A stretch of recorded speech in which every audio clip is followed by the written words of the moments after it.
চক্র two successful হওয়াটা আমার ক্যারিয়ারের জন্য অনেক বেশি দরকার ছিল।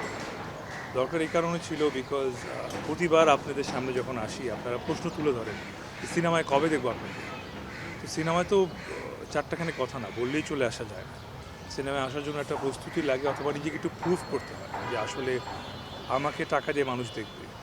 সো চক্র যেটা বলছিলেন যে সাকসেস পার্টিও করেছি আমরা, তো তার মানে প্রজেক্টটা কমপ্লিটলি সাকসেসফুল হয়েছে এবং একরকমভাবে বলতে গেলে ব্যবসা সফল হয়েছে এবং এইটা আমাকে অনেক সাহস যোগায় যে ওকে নেক্সট হয়তো আমি আরেকটু বেটার কিছু বলতে পারি, আরও বিগ বাজেটের কিছু, একটু বড় কিছু ওটিটিতে হোক বা নাটকে হোক সেটা করার সাহস পাবো বিকজ অডিয়েন্স একটা ভরসা আমার উপর দেখিয়েছে যে ওনারা চক্র একটা ভ্যালু দিয়ে চক্রটা দেখেছে।